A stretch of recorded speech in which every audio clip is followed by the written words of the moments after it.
it is deadly to be introduced as a person who is going to automatically inspire you within the next half hour, because inspiration is extremely difficult to do virtually in this virtual world. And I think one never knows what inspires the others. I'm certainly inspired by the fact that there is a Big Sisters movement ultimately in Latvia, I assume also in the other two Baltic countries. When I was more or less your age, I was for the first time introduced to Big Sisters. And I will say I've never participated in it, but I certainly flirted with the thought of doing so, but was much more engaged in things Latvian at the time in Canada. I'm a Latvian Canadian who's also grown up to a large extent and worked in Germany. I've lived in Norway and Czechoslovakia and Azerbaijan, but my main home in Germany, but my main home is here in Latvia for just about 28 years or so.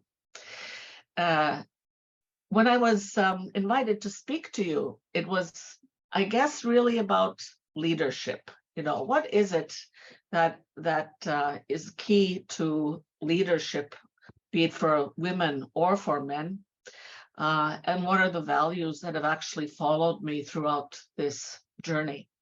So I have 5 points about what I think is good or important to reflect on if you want to be a good leader. And then I will close with sharing the 3 values that guide me and that I think should guide anybody in any situation. Just to check, I assume, Aina or whoever else, that you've shared my biography with everybody, so I don't need to introduce myself any further, right? Okay. No, it's good, yeah. Okay, so you guys understand I come from a multicultural background. I am a fiercely patriotic Latvian, but I am a cosmopolitan, and I've worked in very many different industries that are predominantly male-dominated, both as colleagues or employees, or even those making investment decisions. I'm 68 years old now, and as I retired, of value, and with a slightly younger colleague of mine, Daniela, we founded a movement essentially called Novatore.eu that you can look up on a website, which is all about women's economic empowerment. And if any of you want to join this or follow this in any way, please feel free to do so. I won't get into it a lot more right here. So if you want to lead, and clearly if you're in this program, you're probably pretty good at leadership. I think the first thing and the hardest thing to recognize is that you need to know yourself. Understand about yourself what you like to do and what you don't like to do. Where are your strengths? Weakness is not so important, I think, but where are your strengths? When a leader like myself puts together, for example, a team to be able to, and you look at diversity, not just men, women, black, white, you know, whatever, you actually look at diversity of emotional intelligence, of educational background, those kinds of things. Because when people work from strengths, and there are a lot of psychological studies that show that if you work from what you prefer to do, you're actually much better at what you do. For example, I hate numbers. I hate dealing with numbers, believe it or not. You know, and if anybody has me kind of try to do expense reports or something like this, I find that this is the worst thing since sliced bread. But if you give me numbers for analysis in a big way, I'm actually a rock star on that one. So I think it is to understand, where are your strengths, where are they not? In math, and I hope that many of you in this are interested in math, to take that as something that you should explore, because something like mathematics gives you a huge area of possibilities to work in, to develop in, to dive into, that is not just purely math. The other one that I've come to learn, the other aspect of know thyself that I've come to learn over the years is actually understand where your prejudices are. Who are you in terms of, what you like? Understand to some extent what you either don't like or where you don't feel comfortable or where you go, oh, that's really not for me. If one looks at the United Nations sustainability goals or other areas of our society, and especially in companies, one talks a lot about diversity management. And I could do a whole lecture just on that, though there are others that are better. To train people or actually introduce, for example, a management to what is diversity management, the first thing that a trainer will do is say, take a look at your own prejudices. And they'll show you pictures and show you environments where you go, never thought of that. I've always thought I'm ultimately a very Canadian person, that I'm very open, democratic, freedom-minded, et cetera, et cetera, et cetera, until you go into a situation like that and understand you actually do have a lot of prejudices that are latent in you. And once you recognize them, you're able to work from positions of strength because you can identify the prejudices in the back. Doesn't mean you need to change, just know what they are. So first of all, know yourself. And it's really hard to do. People, for example, come to me who say, you're a great leader. I'm now exaggerating, but they'll say, you're a great leader. Tell me how to be the same kind of leader. I personally believe trained. I think that great leaders have it in them, but you can train to be have much better. Because all of us are some kind of a psychological, DNA makeup, and some just are natural born leaders and others are not. This does not mean that this does not mean that everybody needs to be charismatic. It's not a question of charisma, but you need to understand if you are a leader, then improve those leadership skills. If you're not, hone the ability to be an excellent manager, whether it's a project manager or something like that.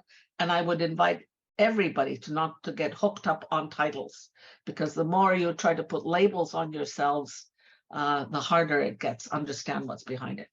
Second thing, to become a good leader.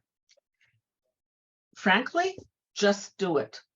Just try it. See what it's like. When I mentor very established business people, and they say, well, I would like to try this out or that out, is actually volunteering. Now, in North America, volunteering is very common in all kinds of circumstances. In Europe, particularly in Central and Eastern Europe, it's not common at all. And, you may get lucky and have somebody who's volunteering, for example, in a church. But it doesn't matter where you may go. The act of volunteering and having to organize any kind of a group means you're learning leadership skills. I got my best leadership skills at the Latvian National Youth Association in Canada for several years, doing political, cultural events, et cetera, because you learn how to form teams, how to lead teams, how to raise money, how to manage money, how to look at logistics. All of those skills have served me well. So number one, just do it. Secondly, what is most interesting is that men and women approach leadership very differently. And men and women, when they're together or they're apart, organize themselves very differently. I was working with a professor of robotics in Denmark, who's also a professor who teaches. She's both and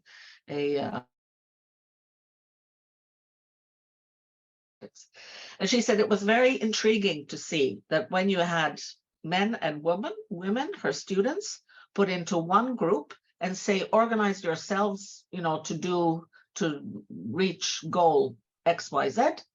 It was most of the time a guy would say, okay, I'll be the project leader. And a woman would say, and I will be the secretary. I will write the protocol, about how this is going to happen, which is the ultimately totally traditional way of doing things.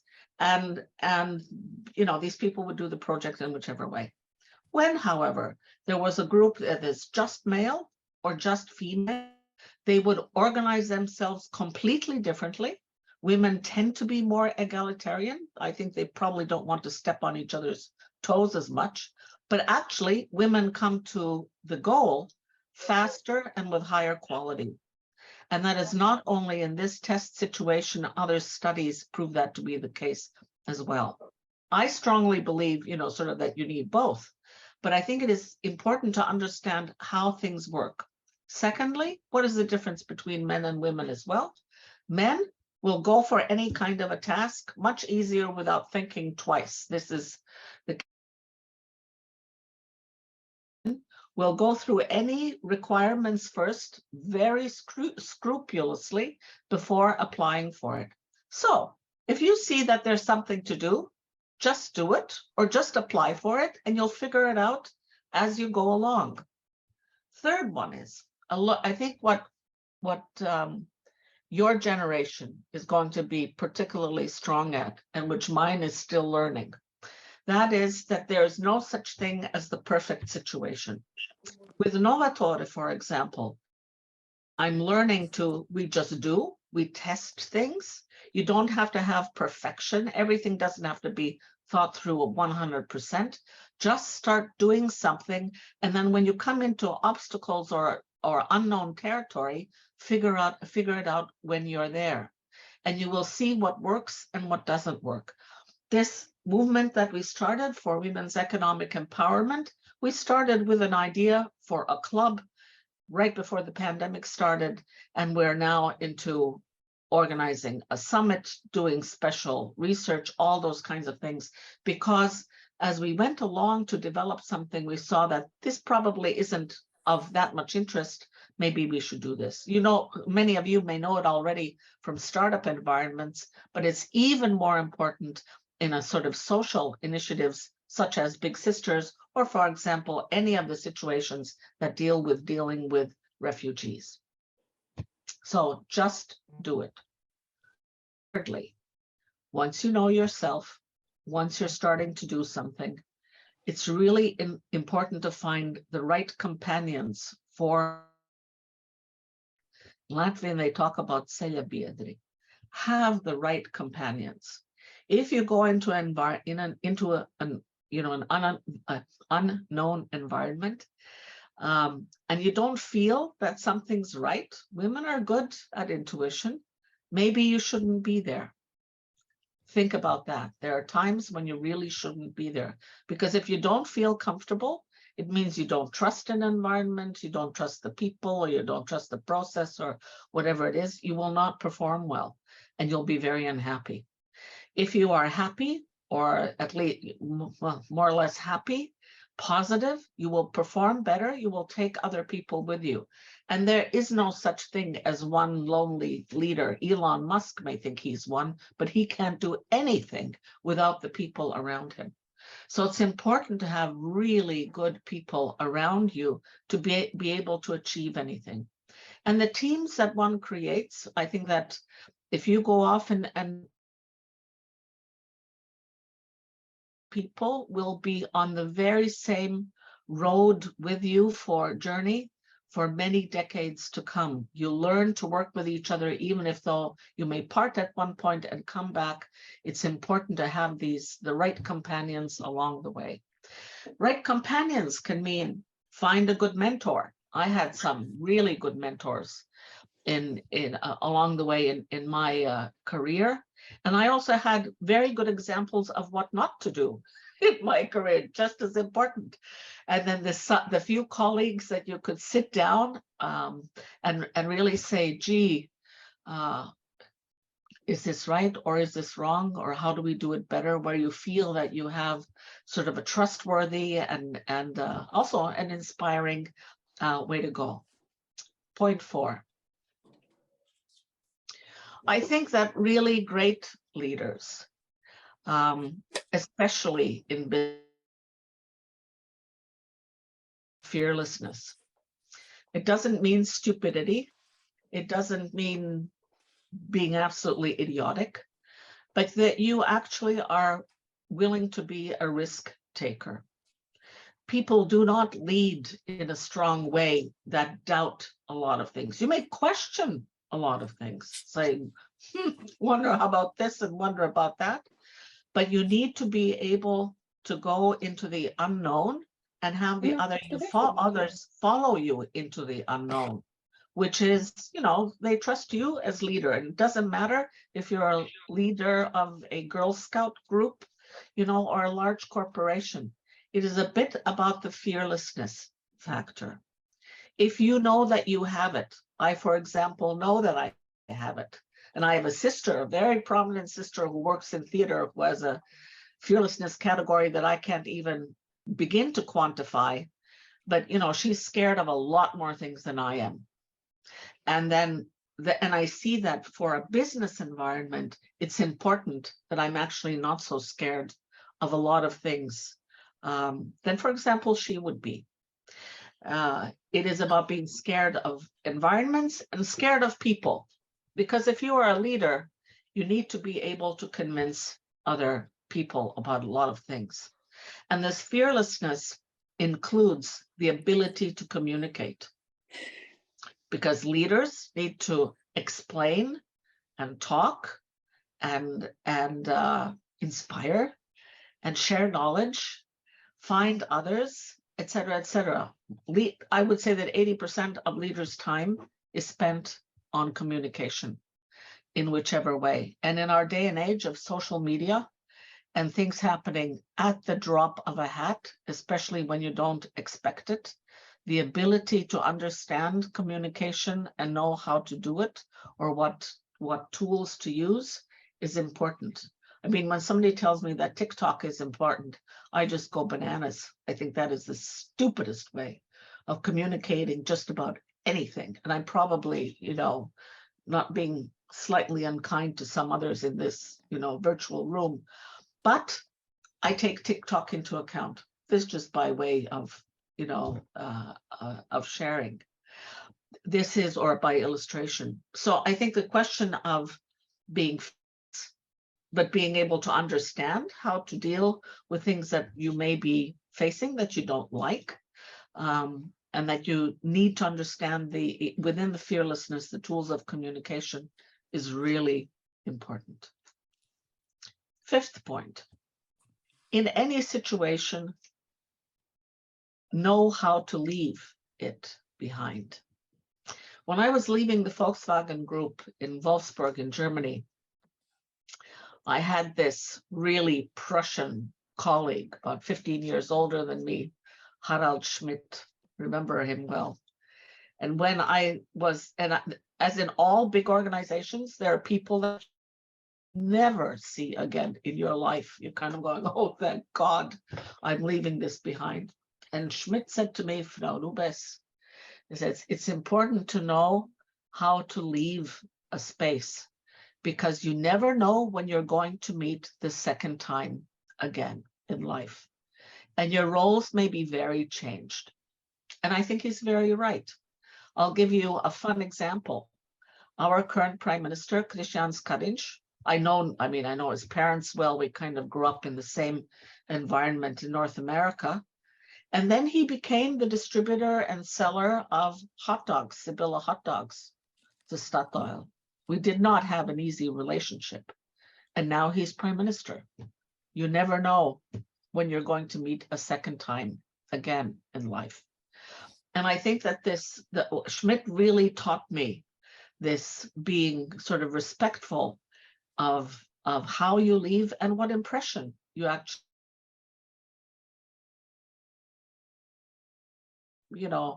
clear over a fairly long period of time. Though people also say within 5 seconds. I, for example, can tell you that I know within 10 minutes at the very latest, if not 5 minutes of any job interview, whether that person is okay or not. You just know, yes or no. And then you go, on from there. There are other tricks to that trade. But just as it's important how you come to a situation or a job or a company, an organization, a department, any relationship, it's just as important to figure out how you're going to leave it behind. Because I can promise you, the most impossible people you will meet a second time again in life, and especially the ones you hoped you would never meet. And I do not put cottage into that category. So don't want to be misunderstood there either. So those are the 5 points around leadership. Know yourself, just do it.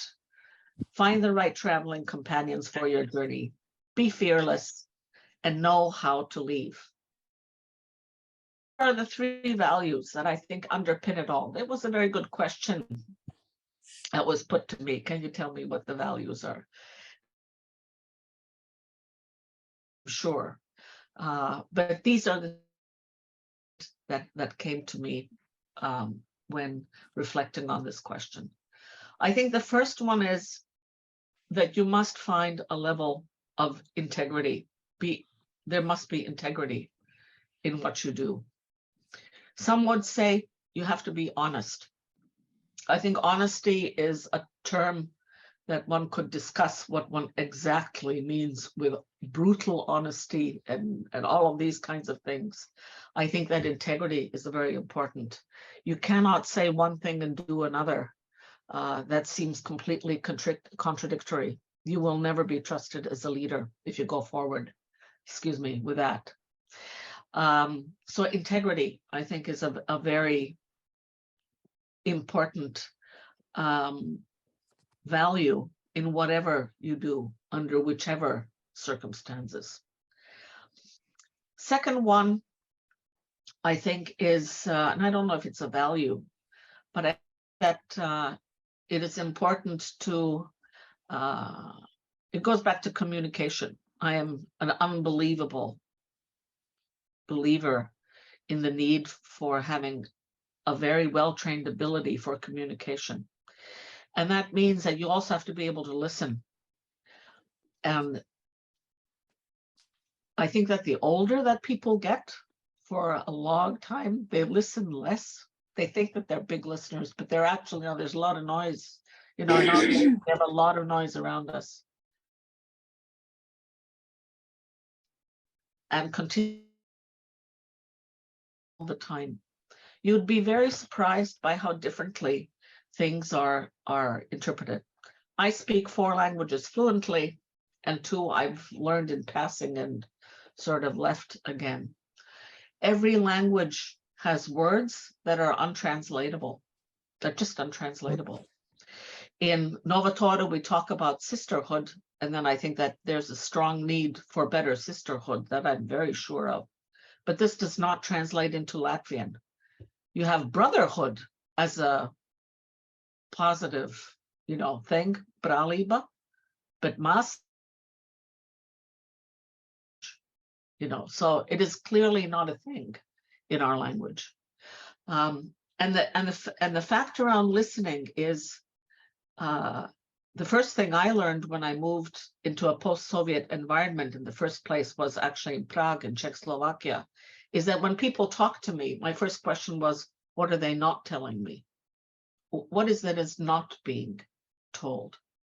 And in the first years that I lived and worked in Latvia, I had great people that I was working with, and would walk into situations and then afterwards ask the assistant, why didn't you tell me ABC? And she said, you didn't ask. Now, the Canadian in me, North Americans, everybody laughs about North Americans talking a lot and sharing so much and blah, blah, blah, blah, blah, blah, blah. But the flip side of the coin is that the further north you go, the Nordics are similar. And for sure, the further east you go. So listen. And the other one is listen to the others and what terminology they use, what words they use, what level of education is there and sophistication. What are the illustrations that people use? What is the point of departure that anybody uses? And the more you're going into social issues, it's important to try to listen to this. And the other, of course, the flip side of the coin is communication. I think that talking especially to your enemies, is better than not.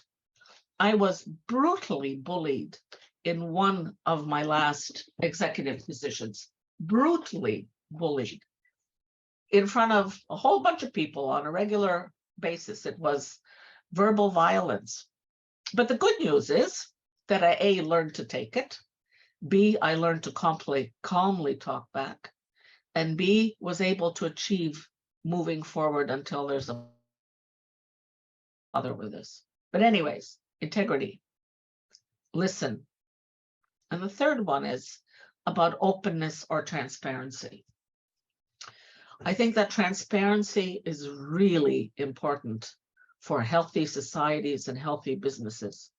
Again, transparency, much like communication or honesty, are words that are kind of overused maybe, or have a different quality around them these days. But I think it's much better to be open and put things on the table. You don't have to blurt everything out stupidly, but to be open about things and transparent about things and be ready to question what you think may be wrong, or maybe even if it's terribly right, question it or ask more questions about something. And this transparency and openness is what creates very healthy societies. I've spent a lot of time in the last year, looking at what are called the well-being economies. I find it a killer that Finland, 5 years in a row, is the happiest nation in the world. To Finland, you kind of wonder how that can be, but they are, and there's a measurement for this happiest nation in the world. And a lot of it is actually around openness and transparency. And the other country that like that is New Zealand, and to a large extent Canada. These are the three kind of nations that have been forever happier, and in economic terms more into a wellness economy. And what unites them strongly is openness and transparency of debate, and openness and transparency of different positions, and embracing, as one would say in the United Kingdom, Her Majesty's loyal opposition. And Her Majesty's loyal opposition you can find in all kinds of environments, but I think that the more you embrace it and the more you keep talking and the more you know yourself and people are happier and healthier, and our society is much better. And with that, I will close, and I'm open to questions.